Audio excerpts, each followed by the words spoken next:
सबसे पहले जानिए कि आज का जो ये प्रोग्राम है वो क्या है। नाम है करियर गाइडेंस प्रोग्राम। करियर का मतलब होता है जो व्यवसाय आप लंबे समय तक करना चाहते हैं अपने जीवन में।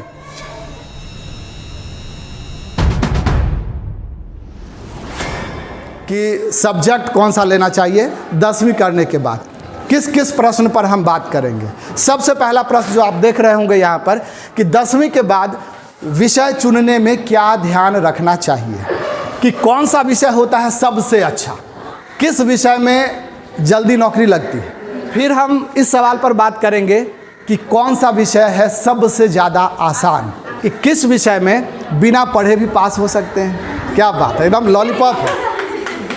किस विषय में पढ़ना सस्ता होगा। फिर बात करने वाले हैं कि कौन सा विषय नौकरी करते हुए भी पढ़ सकते हैं। हम बात करने वाले हैं इस विषय पर भी कि हिंदी माध्यम से, क्योंकि जानते हैं कि ज़्यादातर बच्चों का इंग्लिश कमज़ोर होता है, तो हिंदी माध्यम से कौन सा सब्जेक्ट रखेंगे जो अच्छा होगा, बात कर लेंगे। चलिए फिर ये देखेंगे कि मैट्रिक की परीक्षा में अगर कम नंबर आ गया तब कौन सा विषय रखना चाहिए। फिर ये भी बात करेंगे कि मैट्रिक की परीक्षा में अगर ज़्यादा नंबर आया तब कौन सा विषय रखना चाहिए। जो विषय हमारा दोस्त भी ले, क्या वही विषय लेना ठीक रहेगा। क्या 12वीं हम लोग बिना साइंस, आर्ट्स और कॉमर्स के भी कर सकते हैं। स्कूल में नहीं पढ़ना चाहते हैं, बिना स्कूल में पढ़े हुए क्या हम 12वीं कर सकते हैं, कई लोगों के मन में है। और ये उनका सवाल है जो आज आए नहीं, आज करियर गाइडेंस में भी नहीं आए क्योंकि स्कूल आना ही नहीं चाहते हैं। तो क्या बिना स्कूल आए भी 12वीं कर सकते हैं, ये भी हम लोग जानेंगे आज। आगे की पढ़ाई के लिए क्या 12वीं पास करना ज़रूरी है, बिना 12वीं किए हुए क्या हम आगे की पढ़ाई नहीं कर सकते, इस पर भी बात करेंगे। आखिरी सवाल हमारी ओर से जो आप ही की ओर से आया है वो सवाल है कि अगर हम आगे पढ़ाई करना ही नहीं चाहते हैं तो क्या तब भी 12वीं करना ज़रूरी है, इस पर भी बात करेंगे। ज़बरदस्ती है क्या। इसके अलावा अगर और भी कोई मन में आपके सवाल हो तो हाथ खड़ा कीजिए, वो सवाल भी हम यहाँ पर जोड़ लेंगे। इसीलिए अगला स्लाइड हमने खाली रखा है, देखिए इसमें सवाल नहीं लिखा है। सरल क्वेश्चन डाल दिए। बताओ, सबसे पूछ के हम डाल दिए क्वेश्चन, और जिससे नहीं पूछे हैं उसका भी क्वेश्चन आ गया है। इसमें सबका क्वेश्चन आ गया। अब एक एक करके बात करते हैं।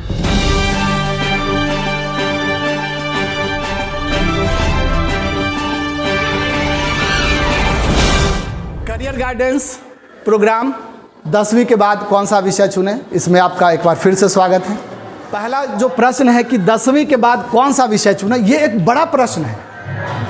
इसका जवाब लेने से पहले जो छोटे छोटे हमने अभी 14 सवाल देखे हैं उन सवालों के जवाब देखते हैं, और तब लास्ट में हम लोग डिसाइड करेंगे कि 10वीं के बाद कौन सा विषय लेना सही रहेगा। देखिए पहला सवाल, 10वीं के बाद विषय चुनने में क्या ध्यान रखना चाहिए। सबसे पहले तो आप ये देखिए कि जितने भी विषय हैं जो आप पढ़ रहे थे 10वीं में, आपका इंटरेस्ट किस में सबसे ज़्यादा है, कौन सा विषय पढ़ने में आपको सबसे ज़्यादा मज़ेदार लगता है, कि पढ़ के भी आप नहीं थकते हैं।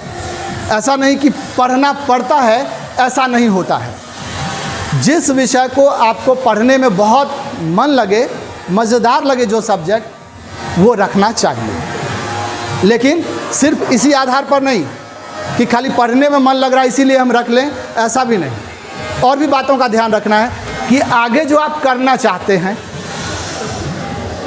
जैसे अभी सर पूछ रहे थे तो आप लोगों ने कुछ ने बोला कि डॉक्टर बनना है, कुछ ने बोला वकील बनना है, कुछ ने बोला टीचर बनना है। तो अगर आपको डॉक्टर बनना है लेकिन आपको इतिहास पढ़ने में बहुत मज़ा आता है, तो यहाँ अलग अलग बात हो गई ना। करियर बनाने के लिए आपको साइंस चाहिए और पढ़ने में मज़ा आ रहा है इतिहास में, बात अलग हो गई। तो इसीलिए सिर्फ इंटरेस्ट देख करके भी आपको सब्जेक्ट का चयन नहीं करना है। आपको ये भी देखना है कि अपना करियर आपको बनाना किधर है, क्या करना है आगे। और तीसरी बात, ये आपकी क्षमता कितनी है पढ़ने की। जैसे किसी की इच्छा है क्या मैथ सब बनाता है, कितना अच्छा लगता है, हम भी बनाते मैथ तो कितना मज़ा आता है, लेकिन मैथ में आपको फॉर्मूला भी याद नहीं होता है। अब बिना फॉर्मूला के क्या आप मैथ बना सकते हैं? नहीं सर। तो इसका मतलब कि क्षमता में कमी है। कमी है, या ये कह लें कि हमारी क्षमता उसके तरह का नहीं है, हमारी क्षमता कुछ और है। अब एक और देखना होगा, जैसे कुछ लोग क्लियर नहीं रहते हैं कि हमको यही करना है या वही करना है। वो सोचते हैं कि ऐसा विषय लें जिसमें हम ये भी कर सकते हैं, ये भी कर सकते हैं, ये भी कर सकते हैं, ये भी कर सकते हैं, मतलब ज़्यादा कुछ कर सकते हैं। उसको बोलते हैं स्कोप, कि जिस विषय को लेने में ज़्यादा स्कोप है वैसा विषय भी ले सकते हैं। अगर आप क्लियर नहीं हैं कि हमको क्या करना है, तो स्कोप भी देखना पड़ेगा विषय लेने से पहले। 5वीं बात, परिवार वाले आपको कितना सपोर्ट कर रहे हैं, ये भी देखना पड़ेगा।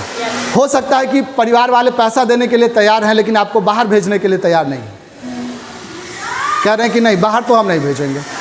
और हो सकता है कि जो आपने विषय चुना उसके लिए आपको बाहर ही जाना पड़े, फिर तो दिक्कत होगी। तो ये भी आपको देखना पड़ेगा। यही 5 बात को ध्यान में रखते हुए आप अपने विषय का चुनाव करें।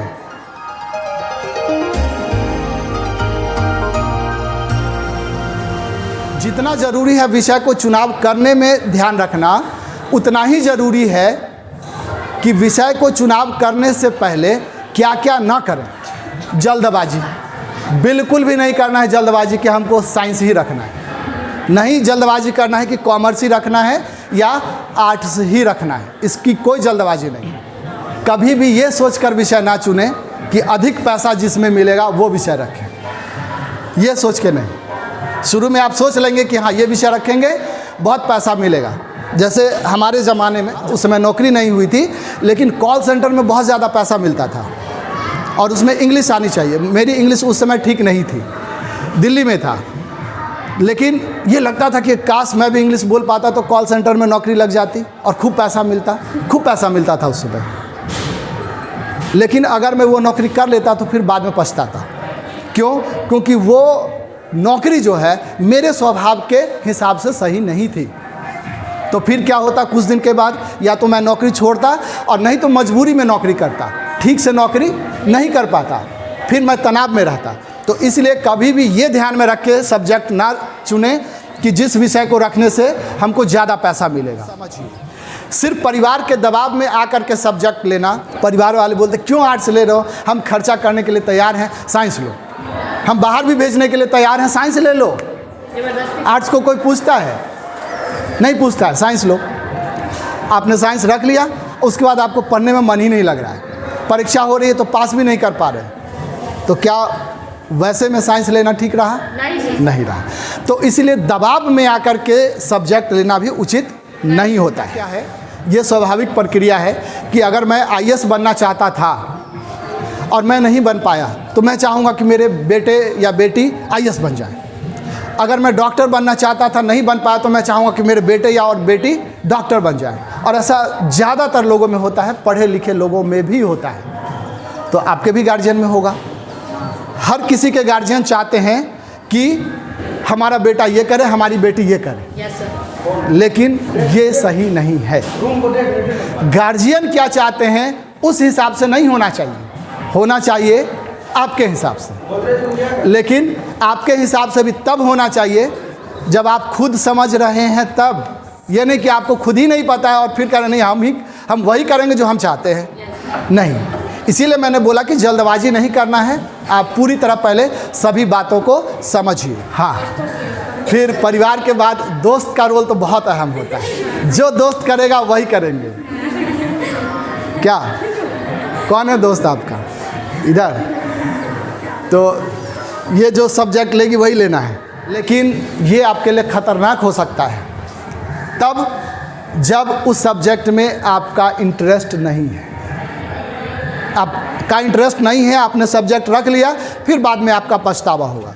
तो कभी कभी होता है कि ये विषय बहुत लोग रखते हैं, यही रखते हैं। जैसे आर्ट्स में इतिहास लोग बहुत रखते हैं, हम भी इतिहास रखेंगे। अब पढ़ने में मन ही नहीं लग रहा है, पढ़ेंगे कहाँ से आ गया ये मोहम्मद बिन तुगलक, पन्ना पलटेंगे, मन कर पन्ना फाड़ दे। तो ये भी ना देखिए कि दोस्त क्या ले रहा है। हाँ, दोस्त का इंटरेस्ट उसमें है तो लेगा, अगर आपका कुछ और इंटरेस्ट है तो आपको वो देखना है। अभी बहुत सारे बच्चों को जानकारी का अभाव है। जानकारी का अभाव है कि क्या सब्जेक्ट रखने पर क्या हो सकता है। तो बिना जानकारी के भी आप सब्जेक्ट नहीं रखिए। सब्जेक्ट रखने से पहले खूब सारी जानकारी इकट्ठा करिए, और ये जानकारी देने के लिए ही करियर गाइडेंस प्रोग्राम शुरू हुआ है। यानी कि जानकारी होना आपको बहुत ज़रूरी है। हाँ, मन कर रहा है वकील बनने का, जैसे कुछ लोग बोले कौन था वकील, तुम गम गम वकील बनेगी। मन है वकील बनने का और संविधान पढ़ नहीं सकती है, पढ़ने में एकदम इंटरेस्ट नहीं, तो नहीं बन सकती, क्योंकि वही आधार है हर कानून का। तो ये ध्यान रखना है आपको कि जो आपका करियर है उससे अलग विषय ना हो। और अपनी क्षमता, तो पहले भी बोला था कि अपनी क्षमता ज़रूर देखिए। चलिए, और रुचि भी बता ही दिया, बिना अपने रुचि वाला सब्जेक्ट भी नहीं लीजिए। अगला जो प्रश्न था वो था कि कौन सा विषय होता है सबसे अच्छा। ये देखिए, आप सबको लग रहा है क्या बात है, यही तो विषय खोज रहे थे कि कौन सा विषय है। क्या अनुमान लगाइए कौन सा विषय हो सकता है?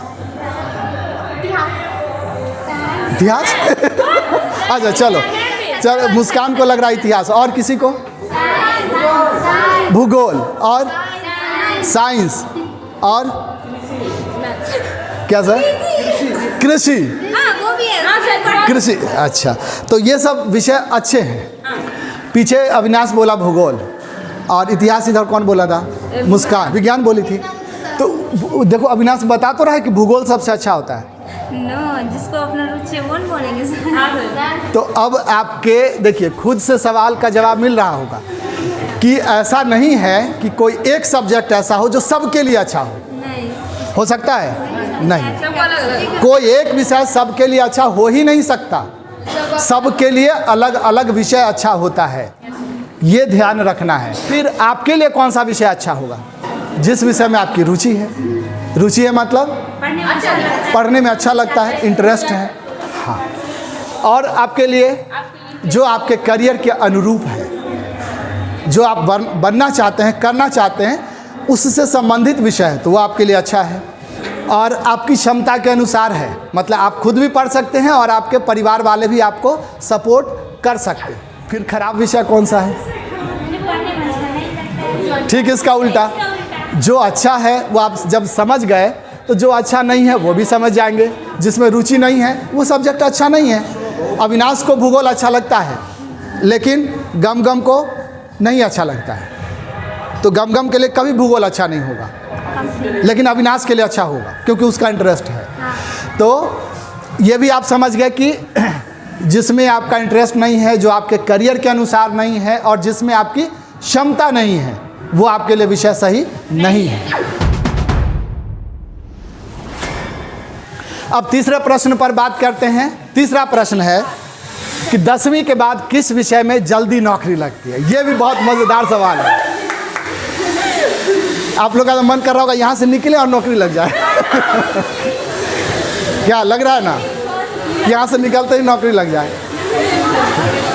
जीवन में हम जो सोचते हैं वो और जो होता है वो, दोनों में बहुत फ़र्क है। जो सोचेंगे अगर वही हो जाएगा तब तो फिर कुछ करने की ज़रूरत ही नहीं है, बस सोचते जाइए और सब कुछ होता जाएगा। तो नौकरी आपको जल्दी लगेगी या देर से लगेगी, ये किसी विषय पर निर्भर नहीं करता है कि ये विषय रख लेंगे तो जल्दी नौकरी लगेगी, वो विषय रखेंगे तो देर से लगेगी, ऐसा नहीं। नौकरी का जल्दी लगना या देर से लगना किस बात पर निर्भर करता है? क्या? पढ़ाई पर नहीं, अवसर, मौका। जैसे अभी आपने देखा होगा कि बहुत सारी बहाली हुई शिक्षक में, टीचर में, बहुत सारे टीचर आए। इसमें आप देखते होंगे कुछ लोग बहुत कम उम्र के हैं। बहुत कम उम्र मतलब 16 साल के, 18 से कम में तो किसी को नौकरी कभी लग ही नहीं सकती। 18 से ज़्यादा। हाँ, लेकिन चलिए 20-22 साल तो भी कम ही मानेंगे, और कुछ को देखेंगे 45 साल। मौका मिलना भी ज़रूरी होता है। तो जल्दी या देर विषय पर निर्भर नहीं करता है, कभी कभी संयोग भी होता है। हाँ, लेकिन फिर भी घबराने की बात नहीं। कुछ विषय फिर भी ऐसे हैं जिसमें जल्दी नौकरी लग सकती है। लग सकती है बोल रहा हूँ, हाँ सकती है।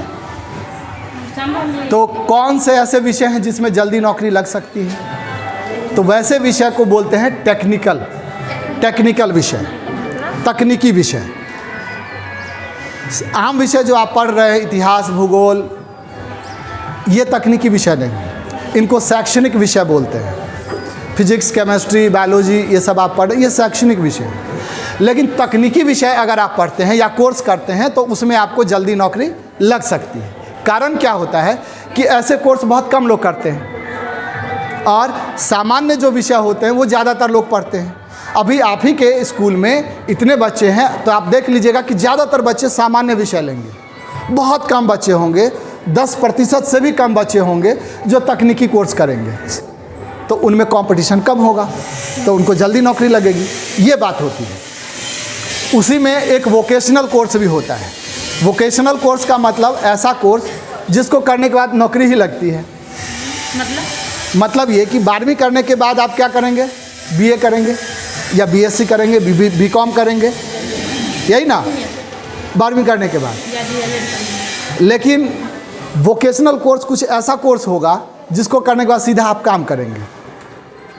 आप कहेंगे ऐसा कौन सा कोर्स होता है?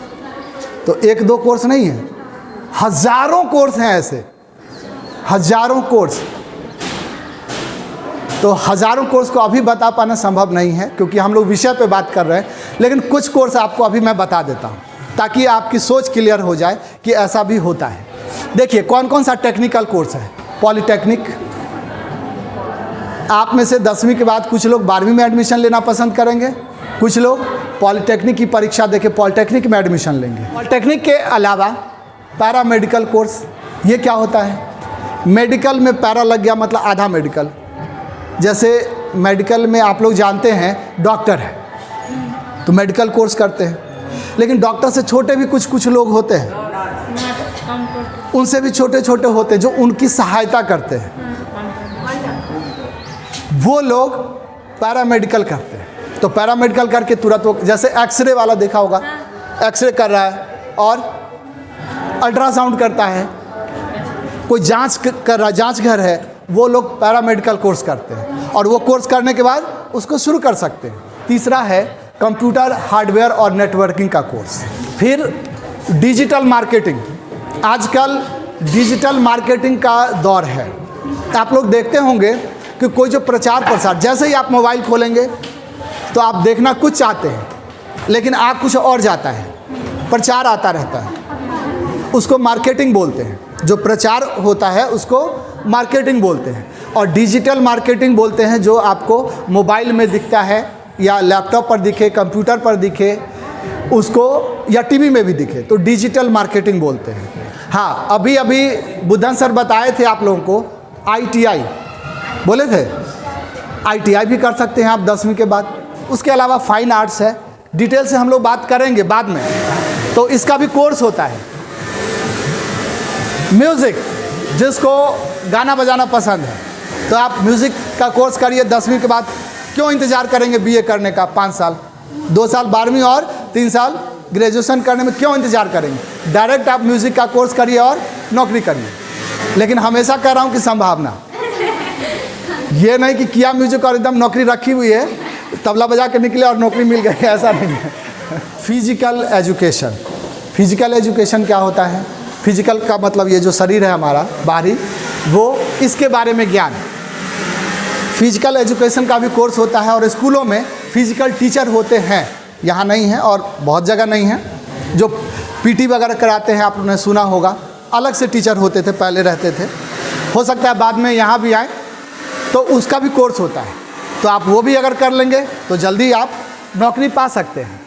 योगा ट्रेनर, आजकल योगा का भी दौर चल रहा है कि कई सारी बीमारियों का इलाज योगा करके ही कर सकते हैं, उसका भी कोर्स होता है। तो 10वीं के बाद आप डायरेक्ट योगा करिए, योगा ट्रेनर का कोर्स करिए और योगा सिखाइए। डाइटिशियन, डाइट मतलब होता है खाना। अब देखो ये सब नाम कभी सुना नहीं होगा ज़्यादातर बच्चों ने। पहले तो आप लोग बस यही समझते थे कि बस साइंस, आर्ट्स और कॉमर्स। यहाँ देखिए, ये साइंस, आर्ट्स और कॉमर्स से अलग ये कोर्स है। डायरेक्ट आप ये कोर्स करिए 10वीं के बाद और नौकरी पाइए। आपने सुना होगा कि बहुत सारे बड़े बड़े लोग होते हैं, नेता में भी होते हैं, फिल्म स्टार भी होते हैं। फिल्म स्टार बहुत ज़्यादा उम्र के हो जाएंगे फिर भी देखना बहुत चुस्त दुरुस्त रहेंगे, रहते हैं ना। तो ये लोग फिट कैसे रहते हैं? ये लोग फिट कैसे रहते हैं? प्रिया ध्यान दो, फिट रहने के लिए खाना में क्या खाना है वो ध्यान रखना होता है। अगर आप खूब पकौड़ा खा रहे हैं, जलेबी खा रहे हैं, समोसा खा रहे हैं तो मोटे हो जाएंगे, जल्दी हो जाएंगे। हाँ, और अभी भले ना हो रहे हो, शादी के बाद तो बहुत जल्दी हो जाएंगे, मोटे हो जाते हैं लोग, क्योंकि उसके बाद लोग आलसी हो जाते हैं। आलसी हो जाते हैं मतलब कम काम करते हैं और खाते खूब दवा के हैं। चलो चले शादी में चले, वहाँ खूब सारा मिला, क्या बात है, एक से एक व्यंजन है, दबा के खाए। अब उस समय तो मन कर रहा है, खा लिए, अब फिर बाद में जो हो रहा वो हो रहा है, मोटे हो गए, चल नहीं पा रहे, उठ नहीं पा रहे हैं। तो जो बड़े बड़े फिल्म स्टार होते हैं वो अपने लिए अलग से डाइटिशियन को रखते हैं, नौकरी पे रखते हैं कि हमको क्या खाना है तुम बताओ, हमको नाश्ते में क्या खाना है, कितना खाना है, वो सब डाइटिशियन बताते हैं और फिर वो लोग चुस्त दुरुस्त रहते हैं। तो डाइटिशियन का भी कोर्स कर सकते हैं, लेकिन ये सब ध्यान रखिएगा कि ये कोर्स करेंगे तो डाइटिशियन का कोर्स करके अगर आप गांव में रहना चाहते हैं तो बेरोजगार ही रहेंगे, तो इसके लिए वो बड़े शहर में ही जाना होगा आपको। फिर और देखिए, डांस, किसी का अगर डांस में इंटरेस्ट है तो डांस का भी कोर्स होता है, डायरेक्ट 10th के बाद आप डांस का कोर्स कर सकते हैं। ड्रामा का, ड्रामा थिएटर, ड्रामा का कोर्स होता है, पता है? ये नहीं होता है, डिटेल से हम बाद में बात करेंगे, सिर्फ अभी नाम बता रहे हैं कि ये सब होता है। फिर आप इवेंट एंकरिंग कर सकते हैं, आजकल ये खूब प्रचलन में आ रहा है। मैं बोलता हूँ बार बार कि एंकरिंग करना सीखो। इवेंट एंकरिंग, आजकल क्या पैटर्न चला है कि शादी में लोग एंकर को बुलाते हैं, शादी में एंकर जाते हैं और एंकर लोगों का मनोरंजन करते हैं। कैसे? लोग खा पी रहे हैं और वहीं पर एंकर माइक लेगा, घूमता रहेगा, हाँ आप बताइए, सवाल बताइए, क्या बात है, ज़बरदस्त, जोरदार तालियां बजाइए। इसका भी कोर्स होता है। तो ये तो नाम मैं इसलिए बता रहा हूँ कि आपने सुना नहीं होगा, लेकिन ये भी होता है। इवेंट एंकरिंग के बाद ओल्ड एज केयर, बड़े शहरों में आप देखेंगे कि बहुत सारे IAS, IPS, IFS ऑफिसर हैं या डॉक्टर इंजीनियर भी हैं। जब ज़्यादा उम्र के हो जाते हैं, उनके पास पैसा तो बहुत रहता है, लेकिन देख रेख करने वाला कोई नहीं रहता, उनके बच्चे भी नहीं रहते हैं, उनके बच्चे भी चले जाते हैं विदेश में कमाने के लिए। तो ऐसे में वो लोग क्या करते हैं, ओल्ड एज केयर करने वाले लोगों को रखते हैं और इसका कोर्स होता है। अगर वो कोर्स आप कर लेंगे तो जो भी बुज़ुर्ग आदमी हैं उनकी देख रेख कैसे करें आप कर सकते हैं और उनके यहाँ नौकरी कर सकते हैं, आपको पैसा मिलेगा, अच्छा खासा पैसा देते हैं, क्योंकि इस नौकरी पर वही लोग रखते हैं जिनके पास बहुत पैसा रहता है। तो अभी सिर्फ नाम बता रहा हूँ, फिर इसमें कैसे आप कर सकते हैं, कहाँ कहाँ से कर सकते हैं, क्या खर्च आप, वो सब हम बाद में बात करेंगे अलग से। ओल्ड एज केयर के बाद है फैमिली काउंसलर। आजकल बहुत सारी समस्या परिवार में है, हर परिवार में समस्या है, लेकिन गांव में आप देखेंगे कि परिवार में समस्या जो है उसको सुलझाने के लिए अगर आपका कोई पसंदीदा पड़ोसी है तो उसके यहाँ जाएंगे और उससे आप लेते हैं सलाह कि देखो हमारी बहन है या भाई है या जो भी है वो ऐसा ऐसा कह रही है, हम क्या करें। तो वो आपको जैसा सलाह देती है आप वैसा करते हैं और झगड़ा और बढ़ जाता है। लेकिन बड़े शहरों में फैमिली काउंसलर होते हैं कि फैमिली में कुछ समस्या है, जैसे छोटे बच्चे मोबाइल की लत लग गई है तो उसके लिए काउंसलर होते हैं, बच्चे को वो काउंसलिंग देते हैं और फिर धीरे धीरे उनकी आदत छूट जाती है। साइकियाट्रिस्ट का नाम आपने सुना होगा। साइकियाट्रिस्ट क्या होते हैं? मनोवैज्ञानिक। जैसे कई बार आप देखेंगे कि मन बहुत अच्छा है, मन लग रहा है और अचानक ही बिना कुछ किए दिए, कोई कुछ नहीं किया और एकदम से लगा मन नहीं लग रहा, क्या हो गया, पूरी दुनिया में अंधकारमय है, जीना बेकार है। कभी कभी किसी किसी के मन में ऐसा आ जाता है, आता है नहीं आता है तभी बोलना, झूठ मूठ का मत बोलना, हमरा आवे छे। अच्छा, तो होता है, ऐसा आता है और ये स्वाभाविक है, ये आता है। तो इसके लिए भी कोर्स होता है, साइकियाट्रिस्ट का कोर्स आप कर सकते हैं। करेंगे कैसे वो अलग क्लास में बात होगी। होटल मैनेजमेंट, किन्हीं को खाना खिलाना बहुत पसंद है, खुद भी खाना और खिलाना भी, होटल मैनेजमेंट का भी कोर्स कर सकते हैं। कैसे करेंगे वो बाद में सब बात करेंगे, हर एक कोर्स के बारे में हम बात करेंगे बाद में। बिजनेस मैनेजमेंट, बहुत सारे लोगों को मन रहता है कि हम बिजनेस करें, खूब पैसा कमाएं। तो अगर किसी को बिजनेस करने का मन है तो उसको बिजनेस मैनेजमेंट की ओर जाना चाहिए और तब बिजनेस करें। ये नहीं कि सीधे कर लिया, तो कर लेंगे तो पछताएंगे, घाटा लगेगा, डूबेगा। बिजनेस मैनेजमेंट के बाद एक है इवेंट मैनेजमेंट। इवेंट मैनेजमेंट क्या होता है बच्चों? बहुत सारा कार्यक्रम होता है, सुना होगा, सुना है, जैसे अभी यही कार्यक्रम हो रहा है। इस कार्यक्रम को तो हम लोगों ने अपने से कर लिया, लेकिन जब बड़े स्तर पर कार्यक्रम होता है तो उसके लिए अलग से मैनेजर होता है, अलग से उसको पैसा पे रखा जाता है कि सारी व्यवस्था आप करिए, किधर से माइक आएगा, किधर से साउंड बॉक्स आएगा, स्टेज कैसा होगा, कैमरा कैसा होगा, रिकॉर्डिंग कैसे, सब वो डिसाइड करता है। उसको बोलते हैं इवेंट मैनेजमेंट। कहीं भी कोई प्रोग्राम होगा तो उसमें आपको बुलाया जाएगा, सारी व्यवस्था आप करेंगे, और व्यवस्था करने के लिए पैसा वो देगा, अलग से आपका चार्ज भी देगा, सिर्फ आपका दिमाग लगेगा। तो वो इवेंट मैनेजमेंट का कोर्स होता है, कर सकते हैं, लेकिन इंटरेस्ट हो तब। और एक है हॉस्पिटैलिटी। हॉस्पिटैलिटी का मतलब, हॉस्पिटैलिटी का मतलब क्या होता है? नहीं, कई बार देखा होगा कि गेस्ट आते हैं, खास करके जब विदेश से आते हैं गेस्ट सरकार के यहाँ बड़े बड़े, उनको ठहराया जाता है, और ठहराने के बाद उनकी देख रेख के लिए उनको किसी चीज़ की कमी ना हो, खाना पीना रहना से लेकर हर चीज़, तो उसको हॉस्पिटैलिटी बोलते हैं। यानी हम आपकी सेवा में तत्पर हैं, कोई दिक्कत हो तो कहिए। इस तरह के लोग भी होते हैं, ऐसा भी कोर्स होता है, ये भी काम है, लेकिन ये सब बड़े शहरों में बड़े स्तर पर होता है। हम अब ज़रा बात कर लेते हैं कि कौन सा विषय सबसे आसान है। आप लोग की समझ इतनी विकसित हो गई है कि आपको पता चल गया है कि आलोक सर ठग रहे हैं कि कौन सा विषय आसान है। कोई विषय आसान नहीं है, क्या कोई विषय आसान नहीं है? अविनाश, क्या भूगोल आसान नहीं है? देखो तुम बताओ, भूगोल आसान है? नहीं, समझ गए बात? हाँ, तो कौन सा विषय मुश्किल जैसा था वैसा ही आसान वाली बात है। हर किसी के लिए आसान विषय अलग अलग होता है। कोई एक विषय किसी को आसान लगेगा, दूसरे को मुश्किल लग सकता है। लेकिन समाज में आप देखेंगे कि मान्यता ऐसी है कि आर्ट्स वाले विषय आसान होते हैं। ऐसा सोचते हैं ना लोग कि आर्ट्स के जो विषय हैं वो आसान हैं, चलो कुछ नहीं करना, आर्ट्स रख लो, मुश्किल नहीं लगेगा। और आर्ट्स में कौन कौन से विषय आते हैं ये आपको पता ही होगा। कुछ लोग तो सोचते हैं कि आर्ट्स में भी इतिहास सबसे आसान है, रख लो, ज़्यादातर बच्चे इतिहास रख लेते हैं। फिर मान्यता ये भी है कि प्रैक्टिकल वाला जो विषय होता है वो भी आसान है, और कुछ लोग ये भी देखते हैं कि हाँ इसमें प्रैक्टिकल है तो इस विषय को रखना है। भूगोल में है प्रैक्टिकल, भूगोल रख लेते हैं। होम साइंस लड़कियों के लिए आसान माना जाता है, और इसलिए ज़्यादातर लड़कियां इस विषय को रखती भी हैं। फिर कुछ लोग हिंदी को भी बहुत आसान मानता है, हिंदी में क्या पढ़ना है। और आप लोगों ने खुद भी देखा होगा कि हिंदी की पढ़ाई बहुत कम किए होंगे जब तक हिंदी के टीचर यहाँ नहीं आए थे। सोचते भी नहीं होंगे कि पढ़ा ऐसे ही पेपर दे लेंगे और पास कर जाएंगे। तो हिंदी को भी लोग आसान समझने लगते हैं। लेकिन क्या ये ज़रूरी है? आसान क्या है? जिसमें आपका इंटरेस्ट है, और जिसमें आपका इंटरेस्ट नहीं है वो मुश्किल है, चाहे वो हिंदी हो या इतिहास हो। तो लास्ट में इसका कंक्लूजन यही आ रहा है विषय को लेकर के कि कोई भी विषय ना तो मुश्किल है ना ही आसान है। मुश्किल और आसान आपके इंटरेस्ट पर, रुचि पर निर्भर करता है। आपकी रुचि जिसमें है वो आपके लिए आसान है, जिसमें आपकी रुचि नहीं है वो आपके लिए मुश्किल है।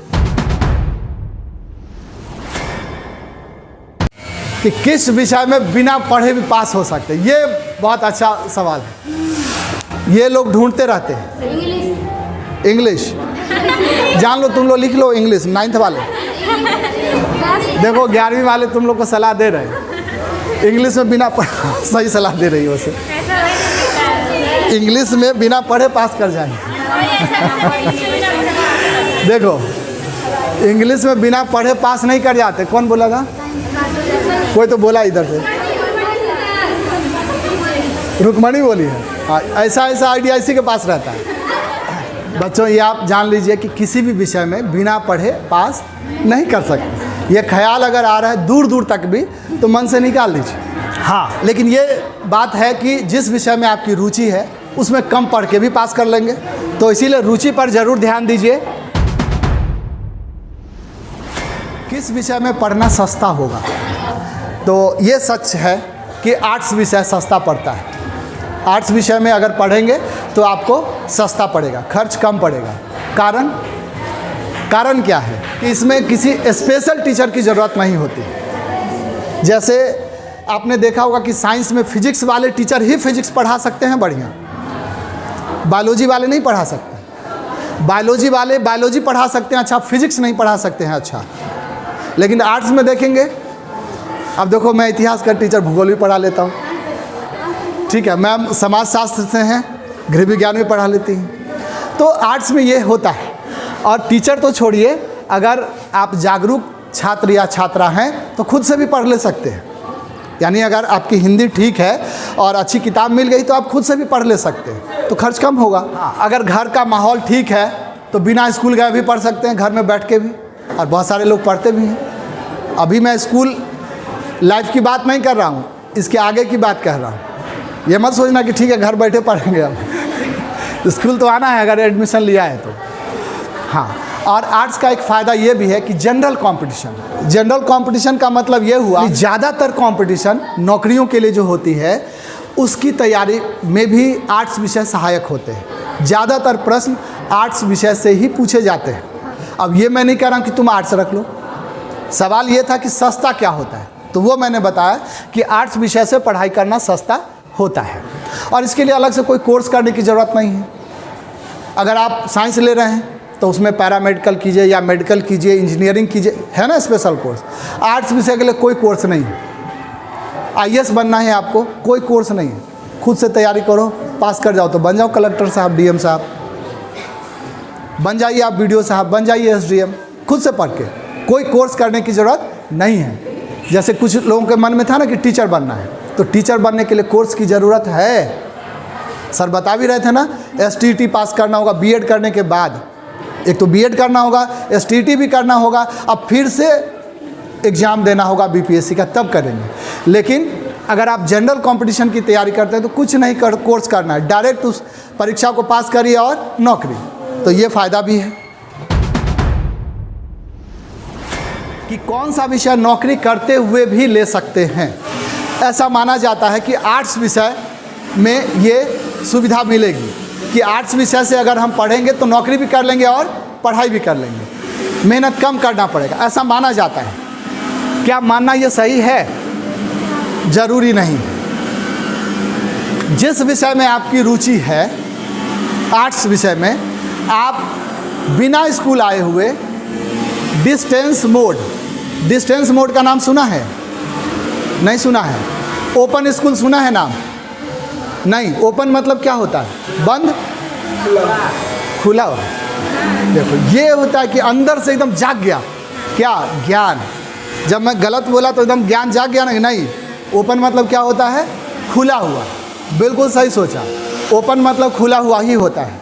ओपन स्कूल इस स्कूल से अलग स्कूल होता है जो आपको कहीं दिखेगा नहीं, क्योंकि वो खुला हुआ है। इस तरह से ग्रिल और ये बाउंड्री और दीवार, क्लासरूम वगैरह कुछ नहीं होता उसमें। वो नाम का स्कूल है बस, इसीलिए उसका नाम है ओपन स्कूल। और हिंदी में बोलते हैं खुला विद्यालय। खुला, कैसा खुला विद्यालय है? कोई दीवार नहीं होती है उसमें। फिर ये क्यों बना ये विद्यालय? ये विद्यालय इसलिए बना है कि वहाँ पर क्लास की ज़रूरत ही नहीं है, और जब क्लास की ज़रूरत नहीं है तो बिल्डिंग की ज़रूरत है नहीं। तो ऐसा भी स्कूल है जिसमें बिल्डिंग नहीं है, और वहाँ पर अगर आप एडमिशन लेते हैं तो क्लास करने का झंझट ख़त्म। कई सारे बच्चे यहाँ एडमिशन लेके और चाहते हैं कि हम क्लास ना करें। ऐसे बच्चों को वहाँ एडमिशन लेना चाहिए। कहाँ? ओपन स्कूल में। ओपन स्कूल अपने बिहार राज्य में एक अलग से है और हर राज्य में है, तो दूसरे राज्य की बात नहीं करेंगे, अपने बिहार राज्य की बात करते हैं। और एक बात करेंगे पूरे देश के लिए। पूरे देश के लिए भी एक ओपन स्कूल है और बिहार राज्य के लिए भी एक अलग ओपन स्कूल है।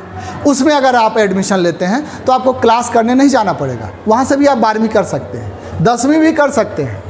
बस एडमिशन लीजिए और जब परीक्षा का समय आएगा तो परीक्षा दीजिए, बस। कोई क्लास नहीं करना है। तो जो लोग चाहते हैं कि हमको क्लास नहीं करना है, उनको ओपन स्कूल में एडमिशन लेना चाहिए।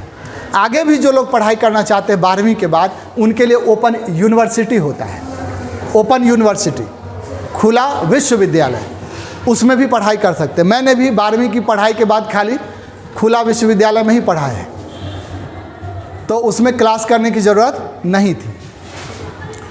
अब आप कहेंगे कि कौन सा ऐसा स्कूल है, नाम बता दीजिए जिनको स्कूल नहीं आना है। तो बिहार के लिए जो अलग से स्कूल है उसका नाम है BBOSE, शॉर्ट में उसको लोग बोलते हैं बी बॉस। और जो पूरे देश के स्तर पर है, पूरे भारत के लिए है, उसको बोलते हैं NIOS, national institute of open schooling. ये है NIOS।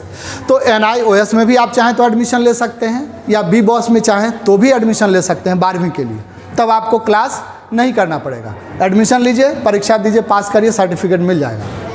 फिर किताब वगैरह जो है वो भी घर पे आ जाएगा। उसमें एडमिशन लेंगे तो वही क्या करेगा, डाक के माध्यम से किताब पूरा आपको घर पर भेज देगा, अपने से पढ़िए, पास करिए। ये सुविधा है। तो जिनको नहीं पता थी उनके लिए बता दिया है। 12वीं से ऊपर की अगर पढ़ाई करनी है तो जैसे मैंने किया तो ओपन यूनिवर्सिटी से किया था। ओपन यूनिवर्सिटी में सबसे बड़ा नाम है इग्नू का, Indira Gandhi national open university. वहीं से मैंने पढ़ाई की ज़्यादातर। 12वीं के बाद सभी डिग्रियां मेरी इग्नू से ही हैं।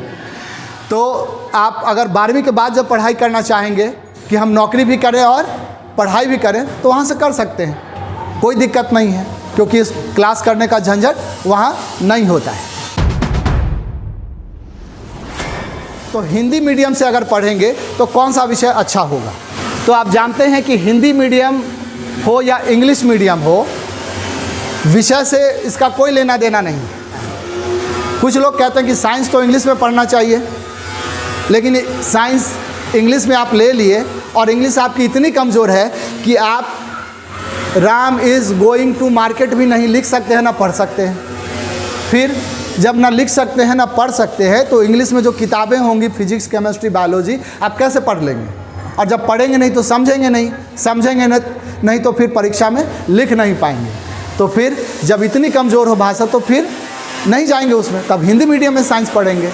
जैसे अब देखेंगे कि साइंस में इकोसिस्टम एक शब्द है, इकोसिस्टम, उसको हिंदी में कहते हैं पारिस्थितिकी तंत्र। दोनों में कौन सा आसान लग रहा है शब्द, इकोसिस्टम या पारिस्थितिकी तंत्र? इकोसिस्टम, है ना। तो जो लोग साइंस रखेंगे उनको ये भी कह दूं कि ऐसा नहीं कि अब इतना बोल दिया तो कहोगे हाँ इंग्लिश तो सही में कमज़ोर है, तो हिंदी में ही रखते हैं। साइंस ऐसा विषय है जिसमें ज़्यादातर खोज साइंटिस्ट ने जो किए वो यूरोप के थे, और यूरोप में अंग्रेज़ी भाषा चलती है, बल्कि पूरी दुनिया में अंग्रेज़ी भाषा मान्य है। तो ज़्यादातर साइंटिस्ट के नाम, उनकी खोज और जो नाम उन्होंने रखा, जो खोजा, वो सब इंग्लिश में है। तो इंग्लिश में वो नाम आसान है। उसको जब हिंदी में कन्वर्ट किया गया तो बड़ा मुश्किल शब्द बन गया। तो ऐसा नहीं होगा कि आप हिंदी में रख लिए अब फिर अब देखा अरे पारिस्थितिकी तंत्र, ये तो और मुश्किल है, इंग्लिश से भी मुश्किल है। तो ऐसा ना हो। अगर इंग्लिश बहुत अच्छी नहीं है, थोड़ी भी ठीक है आपकी, और साइंस रखेंगे तो फिर साइंस विषय को इंग्लिश में ही रखना ठीक रहेगा। हाँ, बहुत कमज़ोर अगर आप इंग्लिश में हैं, जैसा कि मैंने बोला कि आप पढ़ लिख भी नहीं सकते हैं, तब फिर आप हिंदी में रखिएगा। लेकिन आर्ट्स, अगर आर्ट्स आप इंग्लिश में रखते हैं, आप लोग बच्चे जिनकी इंग्लिश ठीक नहीं है, तो बहुत मुश्किल हो जाएगी, क्योंकि आर्ट्स में आपको पूरा का पूरा व्याख्या करना है, लिखना है, और इंग्लिश में आपको लिखने नहीं आता है तो फिर दिक्कत होगी। तो कोशिश करिए कि हिंदी में ही आप रखिए आर्ट्स विषय। लेकिन साइंस विषय के लिए बेहतर क्या रहेगा, इंग्लिश। लेकिन बहुत कमज़ोर है तब नहीं।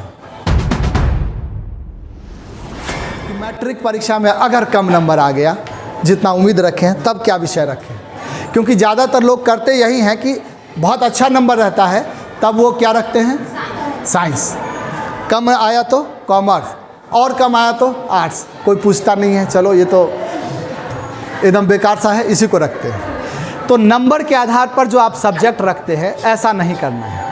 ये नहीं कि साइंस अच्छा होता है, ज़्यादा नंबर आ गया आपका और आप साइंस रख लिए, लेकिन आपको साइंस पढ़ने में एकदम मन नहीं लगता है, आपको अच्छा लगता है सोशल साइंस पढ़ने में अच्छा, तो क्या साइंस आपके लिए ठीक रहेगा? फिर नहीं ठीक रहेगा। नंबर आपका ज़्यादा आया लेकिन आपका साइंस पढ़ने में एकदम इंटरेस्ट नहीं है, तो साइंस रखना एकदम फ़ायदेमंद नहीं होगा आपके लिए। तो सिर्फ नंबर के आधार पर आप सब्जेक्ट नहीं रखिए, ये किस आधार पर रखिए, शुरू में मैंने बताया उसी आधार पर रखिएगा। अपनी रुचि को देखिए, अपनी क्षमता देखिए, अपना लक्ष्य देखिए, मतलब करियर। क्या हम 12वीं बिना साइंस, आर्ट्स या कॉमर्स विषय के कर सकते हैं? नहीं कर सकते हैं। अभी तक आप ऐसा सोच रहे हैं, लेकिन जान लीजिए कर सकते हैं जी। बिना साइंस, आर्ट्स और कॉमर्स लिए भी आप 12वीं की पढ़ाई कर सकते हैं, बिल्कुल कर सकते हैं। लेकिन क्या कर सकते हैं वो भी ज़रा देखिए। अभी बुधन सर ने बोला था कि ITI कर सकते हैं, तो 10वीं पास हुए तब तो आपको साइंस, कॉमर्स, आर्ट्स नहीं लेना है, सीधे आप ITI में एडमिशन ले लिए, तो कहाँ आप 12वीं में गए? कर सकते हैं ना। हाँ, तो 12वीं में बिना एडमिशन लिए आप डायरेक्ट ITI में एडमिशन ले लिए, तो आपको साइंस, आर्ट्स और कॉमर्स चुनने की ज़रूरत नहीं है। सावधान भी रहना है। ITI से जब आप पास कर लेंगे तो उसको 12वीं के बराबर मान्यता देती है सरकार, यानी आगे जब आप ग्रेजुएशन करेंगे, स्नातक करेंगे, तो उसके लिए 12वीं ज़रूरी होती है। तो ITI को भी 12वीं के बराबर माना जाता है, सरकार ने मान्यता दे दी है कि ये 12वीं है। कोई 12वीं नहीं भी किया, ITI किया है तो आगे वो कर सकता है ग्रेजुएशन। लेकिन यहाँ पर सावधान होइएगा और ध्यान से समझ लीजिएगा। आगे अगर आप ग्रेजुएशन करना चाहते हैं आर्ट्स से, ITI करने के बाद क्या कर सकते हैं? नहीं कर सकते। अगर आपने ITI किया है तो वो 12वीं के बराबर माना जाएगा, और तब आप चाहते हैं कि हम BA में इतिहास से करते हैं या भूगोल से करते हैं, नहीं कर सकते। कब कर सकते हैं? अगर आप साइंस स्ट्रीम में ही, साइंस से ही रिलेटेड अगर आप कोर्स करना चाहते हैं, तब आप ग्रेजुएशन कर सकते हैं, स्नातक कर सकते हैं ITI सिर्फ करके। लेकिन अगर 12वीं किए हैं तब फिर आप, आर्ट्स से किए हैं अगर 12वीं, तब फिर आप आर्ट्स विषय से कर सकते हैं। तो ये भी ध्यान रखना है। ऐसा नहीं कि हाँ आप तो बताए थे कि ये 12वीं के बराबर है तो ITI कर लिया, उसके बाद आपका मन बदला कि हमको आर्ट्स पढ़ना है, नहीं पढ़ सकते। क्या बिना स्कूल में पढ़े भी 12वीं कर सकते हैं? इस सवाल का जवाब आप लोग को खुद देना है। सवाल सामने है, क्या बिना स्कूल में पढ़े हुए 12वीं कर सकते हैं? हाँ बोलो। कोचिंग पढ़ के? कोचिंग से नहीं कर सकते हो। कोचिंग से 12वीं नहीं कर सकते, वहाँ सर्टिफिकेट नहीं मिलेगा। अगर आप अभी तक की बात को ध्यान से सुने हो तो कर सकते, लेकिन याद नहीं है कि कहाँ से कर सकते। कौन वाला स्कूल में? बिना दीवार वाला, बिना दरवाज़ा वाला स्कूल, ओपन स्कूल। ओपन मतलब खुला, वहाँ से आप कर सकते हैं। उसमें एडमिशन के लिए, क्योंकि उसका स्कूल तो है ही नहीं कहीं, तो कैसे जाएंगे स्कूल में? तो उसका वेबसाइट है। क्या है? वेबसाइट। गूगल पर आप खोलेंगे वेबसाइट, उस वेबसाइट पर जाएंगे तो वहाँ पर एडमिशन का दिखेगा लाल रंग से, उस पर क्लिक कीजिए, अपना सारा इन्फॉर्मेशन डालिए, नाम, पिता का नाम, आधार नंबर वगैरह, आपका एडमिशन हो जाएगा घर बैठे। फिर जो पैसा लगना है वो भी कट जाएगा ऑनलाइन। और फिर जब परीक्षा का टाइम आएगा उस समय परीक्षा का फॉर्म भरिए, परीक्षा दीजिए जाके जहाँ पर सेंटर पड़ेगा, और उसके बाद आपका सर्टिफिकेट आ जाएगा। यानी कि ऑनलाइन उसमें एडमिशन ले सकते हैं। तरीका दो है एडमिशन का। एक तो ऑनलाइन एडमिशन ले सकते हैं खुद से अगर नहीं आता है तो साइबर कैफ़े में जाके कर सकते हैं, या एक दूसरा तरीका है, इसका स्टडी सेंटर होता है। स्टडी सेंटर मतलब किसी स्कूल में इसका सेंटर बना हुआ है कि वहाँ पर जाएंगे आप और उस स्कूल में आपका एडमिशन का सारा कुछ कर दिया जाएगा। यहाँ पर अपने स्कूल में इसका स्टडी सेंटर नहीं है और बहुत सारे स्कूल में नहीं है। HM सर आए तो वो बोले कि यहाँ भी हम इस सेंटर को खोलेंगे, तो इसके लिए हम पटना भी गए थे एक दिन, अप्लाई करके आए हैं। वहाँ से जैसे ही परमिशन मिल जाएगा तो यहाँ भी उसका स्टडी सेंटर खुल जाएगा। तो जो बच्चा चाहता है कि हमको दिल्ली पंजाब जाके कमाना है तो उसमें एडमिशन ले लेंगे और फिर वो चले जाएँ, कोई दिक्कत नहीं, बस आके परीक्षा दे लें। BBOSE online.bihar.gov.in, इस पर आप एडमिशन ले सकते हैं। ये उनके लिए भी ज़्यादा सही रहेगा जिन बच्चियों की शादी हो गई। गांव में ऐसा मैंने देखा है यहाँ भी कि कुछ बच्चियों की कम उम्र में शादी हो गई, अभी 11वीं में पढ़ रहे हैं, शादी हो गई, अब उसको क्लास आना है, नहीं आ सकती है, ससुराल जाना है। ससुराल वाले बोल रहे हैं आओ यहाँ पे रोटी पकाना है। उसका पति बोल रहा है कि हमको कमाने जाना है, तुम घर देखो मेरे माँ बाप को। और अब क्योंकि शादी हो गई है तो कुछ नहीं कर सकते, तो अब मजबूरी है कि ससुराल वालों के हिसाब से चलना ही पड़ेगा। तो फिर अगर वो बच्चियाँ पढ़ाई करना चाहती हैं तो कैसे पढ़ेंगी? उनके लिए ये बहुत अच्छा है ओपन स्कूल बी बॉस। आप डायरेक्ट वहाँ एडमिशन लीजिए, परीक्षा दीजिए, पास करिए, स्कूल जाने का झंझट खत्म। इस सवाल को ध्यान से सुना पीछे वाले बच्चे। सवाल है कि अगर हम आगे की पढ़ाई नहीं करना चाहते हैं तो क्या हमारे लिए 12वीं की पढ़ाई करना ज़रूरी है? मतलब आगे पढ़ना ही नहीं चाहते हैं, क्या तभी 12वीं करना पड़ेगा? ये सवाल आरती के लिए तो नहीं है, आप में से ज़्यादातर बच्चों के लिए नहीं है, लग रहा किसी के लिए नहीं है जो यहाँ बैठे हैं, लेकिन कुछ बच्चे जो आए नहीं हैं उनके लिए ये ज़्यादा ज़रूरी सवाल है। ऐसे लोगों को भी 12वीं करना चाहिए जो आगे की पढ़ाई नहीं करना चाहते हैं। क्यों? जो पढ़ाई नहीं करना चाहते हैं तो क्या जीवन में कुछ नहीं करना चाहते हैं कि कुछ करना चाहते हैं? चाहते हैं। क्या करना चाहते हैं जीवन में? वो चाहेंगे कि कुछ अपना बिजनेस कर लें, अपना काम धंधा कर। नौकरी में क्या होता है, कई लोगों को पसंद नहीं आती है नौकरी कि उसके हिसाब से, मालिक के हिसाब से चलना पड़ता है। मालिक जो कहेगा वैसा करना पड़ेगा। तो लोग सोचते हैं बिजनेस करेंगे, अपना बिजनेस, अपना मालिक खुद रहेंगे। तो जो लोग बिजनेस करना चाहते हैं उनको 12वीं तो ज़रूर करना चाहिए, कम से कम 12वीं। क्यों? बताता हूँ। लोन लेंगे नहीं, किसी का लूटना है नहीं, फिर आप पैसा है नहीं, कैसे करेंगे? हे प्रभु मेरी झोली में 10-20 लाख गिरा दीजिए, बिजनेस करना है, मिल जाएगा? तो फिर एक ही तरीका है ना, लोन, कर्ज। लोन जब आप लेते हैं गांव घर में तो बहुत महंगा ब्याज लगता है। आप लोग को कुछ आइडिया होगा कितना ब्याज लगता है? लगभग 5 रुपये। महीने में कि साल में? महीने में। कितना महंगा है ये। अगर आप बैंक से लेंगे लोन तो साल में 5 रुपये लगेगा। अब बताओ, गांव में ले रहे हैं तो महीने में 5 रुपये लग रहा है, और बैंक से लेंगे तो साल में 5 रुपये लगेगा। और वो भी अगर लड़कियां अगर लोन लेंगी तो वो 5 रुपया भी नहीं लगेगा।